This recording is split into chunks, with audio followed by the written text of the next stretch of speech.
tentunya hari ini kita akan melaksanakan konseling tentang terkait karir mungkin ya. Baik, sebelumnya apa kabarnya Teh Yuli? Alhamdulillah baik. Alhamdulillah. Apakah ada kendala tadi untuk kesini gitu, untuk melaksanakan konseling hari ini? Alhamdulillah lancar. Alhamdulillah lancar ya. Baik, terima kasih ya sebelumnya. Izin memperkenalkan diri, saya Kasria. Di sini saya bertugas sebagai konselor untuk membantu dalam sesi konseling kita hari ini. Sebelumnya, kalau boleh saya tahu, apakah Teh Yuli pernah melaksanakan sesi konseling? Belum. Tapi tahu apa itu sesi konseling? Sedikit ya. Oke, mungkin saya bantu jelaskan ya apa itu sesi konseling. Sesi konseling ini adalah proses bantuan yang diberikan sesi konseling ini adalah proses bantuan yang diberikan oleh konselor kepada konseli, yaitu Teh Yuli sendiri, upaya dalam membantu untuk mencari jalan keluar mungkin ya dari masalahnya gitu. Harapannya dengan sesi konseling ini Teh Yuli misal awalnya mungkin kebingungan ya tentang karir ini, harapannya setelah mengikuti sesi konseling ini Teh Yuli bisa menemukan jalan keluarnya dari kebingungan tersebut. Dan harapannya di sini saya bisa membantu Teh Yuli. Cukup mengerti ya? Dimengerti. Baik ya. Sebelum melaksanakan sesi konseling ini juga, di sesi konseling ini ada beberapa asas ya. Yang pertama ada asas kerahasiaan, asas keterbukaan, dan asas kesukarelaan. Di sini Teh Yuli tidak karena di sini ada asas kerahasiaannya, Teh Yuli jangan merasa takut gitu ya, takut kalau setelah sesi konseling ini nantinya tersebar gitu ya. Insya Allah tidak akan, karena sesi konseling ini mengandung asas kerahasiaan yang mana informasi kita hari ini atau perbincangan kita hari ini cukup kita berdua saja yang tahu, seperti itu. Selanjutnya ada asas keterbukaan, karena tadi ya asas kerahasiaan itu yang dimana terjamin kerahasiaan informasinya. Diharapkan Teh Yuli bisa terbuka dalam sesi konseling kita hari ini supaya kita bisa tahu gitu ya, kita bisa dapat informasi yang lebih detail dan saya bisa membantunya dengan bahasa mungkin atau gitu, saya dapat banyak informasi gitu, seperti itu. Selanjutnya asas kesukarelaan. Kalau boleh saya tahu, Teh Yuli datang ke sini atas dorongan orang lain atau kemauan keinginan diri sendiri? Atas kemauan sendiri. Oke, atas kesukarelaan diri sendiri ya. Terima kasih ya Teh Yuli sudah mau gitu, untuk dan berani gitu untuk melaksanakan sesi konseling kita hari ini. Mungkin sebelum kita masuk ke sesi konselingnya, ada yang ingin ditanyakan? Sudah cukup, apakah duduknya sudah nyaman? Ya, baik. Kalau sudah nyaman dan tidak ada yang ingin ditanyakan, kita mulai saja ya ke sesi konselingnya. Terima kasih ya Teh Yuli sudah datang dan bisa hadir dalam sesi konseling kita hari ini. Kalau Teh Yuli bisa anggap ruangan ini sebagai tempatnya aman, silahkan Teh Yuli bisa menceritakan apa yang kamu pikirkan atau yang rasakan bahkan ini. Namun sebelumnya, apakah Teh Yuli nyaman dipanggil Teh Yuli atau mau dipanggil saya, kamu, atau Yuli? Yuli aja. Yuli aja, baik. Oke. Baik, boleh ya Yuli untuk menjelaskan ya atau menceritakan apa yang kamu pikirkan atau rasakan belakangan ini. Yang saya mengikuti konseling ini karena saya itu merasa bingung gitu. Saya belum tahu mau masuk jurusan apa, padahal teman-teman saya itu sudah punya rencana kuliah atau rencana kerja dari mereka ke depannya.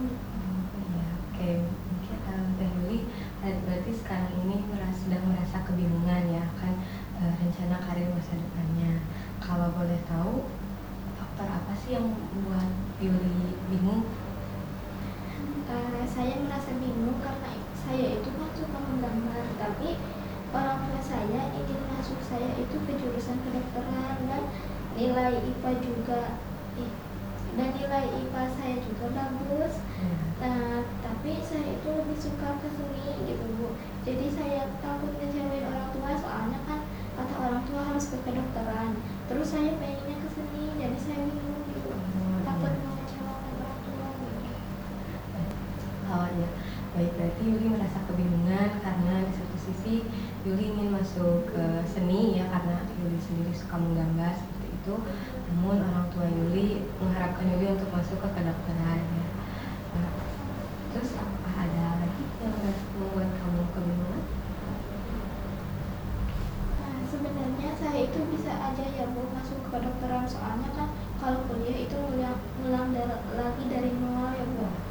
tapi saya itu merasa berat. Saya merasa berat banget, soalnya kan saya kan pengennya ke seni, ke menggambar, tapi orang tua saya harus ke sana. Ya mungkin tidak menutup kemungkinan ya kamu untuk bisa gitu untuk masuk ke kedokteran, namun Yuli berasa berat hati mungkin ya untuk masuk ke kedokteran tersebut karena jiwa Yuli atau minat Yuli itu di menggambar itu atau di seni tersebut ya. Jadi saat kamu menggambar, apakah kamu merasa jadi diri sendiri? Ya Bu, jadi saya itu merasa lebih hidup dan saya bisa mengekspresikan perasaan saya di gambar.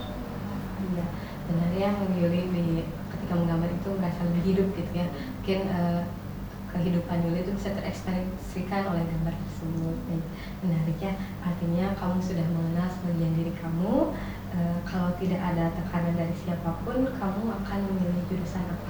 Kalau misalnya orang tua kamu ini nggak menekan kamu harus ke dokter gitu, nggak ada tekanan dari keinginan kamu sendiri, kamu mau jurusan apa? Mungkin saya itu mau masuk ke jurusan animasi kayak gitu, kayak menggambar gitu. Seperti komunikasi visual dan animasi, lebih tepatnya itu. Oke, berarti kalau tidak ada tekanan atau tidak ada harapan orang lain, Yuli akan memilih jurusan di kafe atau animasi seperti itu ya. Itu pilihan yang menarik ya, sesuai dengan harapan dan minat kamu. Menurut kamu bagaimana cara biar Yuli ini bisa menjembatani antara keinginan kamu dan harapan orang tua kamu gitu? Saya dulu tahu ibu masih bingung, takut mereka itu kecewa kepada saya. Oke. Mungkin saat ini masih bingung ya, takutnya misalnya Yuli mengambil keputusan nanti orang tua Yuli kecewa gitu ya. Baik. Mungkin untuk menjembatani untuk saat ini Yuli masih bingung ya, karena takut mengecewakan orang tua. Namun apakah Yuli ada apakah ada planning untuk kedepannya atau untuk seminggu ke depan nih, Yuli itu harus seperti apa, harus bagaimana? Mungkin saya harus berbicara lagi ya sama orang tua, soalnya buat nguatin juga bahwa saya itu mau ke sini dan saya itu harus tunjukin saya itu punya potensi di sana. Jadi kalau di kedokteran itu emang saya juga bisa, tapi saya lebih suka tertarik ke DKV tadi. Oke, baik. Mungkin untuk kedepannya Yuli untuk mencoba ngobrol ulang lagi dengan orang tua ya. Sangat bagus ya, langkah awal yang sangat bagus. Saya bangga bisa kamu bisa berpikir sejauh ini ya. Nah, tadi kamu kan bilang ya mau apa? Tadi Yuli bilang kan tetap si keinginan minat ini tuh tetap di kafe gitu. Nah, misalnya kamu daftar di jurusan kampus yang sesuai dengan minat kamu, menurut kamu apa yang kamu perlu lakukan terlebih dahulu agar itu bisa segera terlaksana?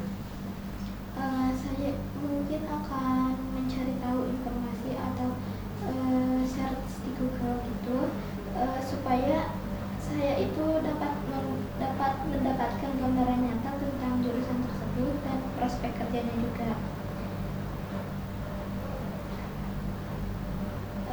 Terus saya juga mau tanya ke kakak sepupu saya, soalnya dia itu masuk jurusan DKV juga Bu. Oh iya, langkah yang sangat bagus ya, karena Yuli dengan itu mencari informasi misalnya dari Google, terus kebetulan Yuli ada saudara yang di sana gitu ya, jadi bisa memberikan gambaran nyata. Nah, apa yang kamu harapkan bisa kamu rasakan setelah melakukan itu gitu, yang nanti kalau misalnya kamu udah melaksanakan itu, apa sih yang kamu harapkan dirasakan sama kamu? Yang saya harapkan itu, saya berharap saya itu harus bisa lebih yakin gitu buat pilihan saya, dan mungkin bisa saya itu nyusun rencana untuk ngomong ke orang tua. Mungkin nanti harapan yang Yuli rasakan itu Yuli semakin yakin gitu ya, dan dengan keyakinan itu Yuli bisa berani mengobrol dan menegosiasi kepada orang tua. Sangat bijak banget, sangat bagus sekali. Kamu gak memikirkan diri kamu sendiri, tapi kamu Yuli juga relasi dengan orang tuanya itu menunjukkan bahwa kamu bertanggung jawab ya. Saat kamu nanti berbicara dengan orang tua kira-kira pesan utama apa yang ingin kamu sampaikan ke orang tua kamu? Mungkin yang saya sampaikan ke orang tua itu kalau saya serius dengan pilihan saya, terus kalau saya sukses dengan bidang karir yang saya suka, bukan saya itu harus bisa sukses Kak. Saya itu harus bisa sukses sama bidang karir yang saya suka, bukan ikut-ikutan teman gitu. Jadi saya menjadi diri sendiri. Baik, itu pesan yang sangat kuat ya, yang mungkin bisa cukup meyakinkan orang tua kamu. Jadi kamu menyampaikannya dengan baik dan menunjukkan komitmen kamu. Jadi harapannya orang tua kamu mungkin akan mulai memahami keinginan kamu ya. Apakah ada lagi? Jadi dari pembicaraan kita hari ini, saya bisa melihat bahwa kamu punya kepekaan, kedewasaan, dan kesadaran diri yang bagus. Kamu sudah mengenali apa yang kamu sukai, dan kamu mulai merancang jalan ke sana. Itu tidak mudah, tapi kamu berani melangkah, itu sangat bagus sekali ya, Kalisa. Iya Bu, awalnya saya itu ragu-ragu, tapi setelah cerita sama ibu dan mendengar tanggapan dari ibu, saya itu merasa lebih percaya diri dan saya itu lebih yakin buat kedepannya, buat meyakinin orang tua juga. Kak Yuli, rasa ragu itu wajar, tapi kamu tidak kamu hebat, tidak membiarkan keraguan itu menghentikan langkahmu, dan itu yang penting. Saya ingin kamu tahu bahwa kamu tidak sendiri ya. Jika kamu membutuhkan ruang lagi untuk berpikir atau berdiskusi, saya selalu terbuka untuk kamu gitu ya. Meskipun sesi kali ini kita selesai, tapi kalau saya Yuli ada kebingungan lagi atau ada misalnya masalah lagi, kita boleh melaksanakan sesi konseling berikutnya ya. Baik Yuli, sesi kita hari ini kita akan akhiri. Sebelum itu, boleh saya minta kamu menyampaikan satu hal yang paling bermakna dari sesi kita hari ini? Pesan atau pesannya boleh? Mungkin hal yang paling bermakna dari sesi ini, jadi saya itu merasa menjadi lebih sadar betul, dan saya itu tadi ada keinginan sendiri dan saya harus bertanggung jawab dengan keputusan yang saya ambil, dan saya juga itu merasa lebih kuat gitu Bu, untuk menyampaikan ke orang tua dan menjadi lebih yakin gitu. Terima kasih Yuli, itu refleksi yang sangat dalam dan jujur. Terima kasih ya telah berbagi cerita konseling kita hari ini. Semoga sesi konseling kita hari ini berdampak ya kepada kamu, memberikan manfaatnya kepada kamu. Baik Ibu, terima kasih kembali Ibu. Ibu terima kasih ya sudah mendengarkan saya dan tidak menghakimi saya juga. Tentu terima kasih juga ya karena sudah jujur dan terbuka. Sampai jumpa lagi Yuli. Iya Ibu. Baik Yuli, kita tutup saja pada sesi konseling kita hari ini. Terima kasih sudah bersedia hadir. Wassalamualaikum warahmatullahi wabarakatuh.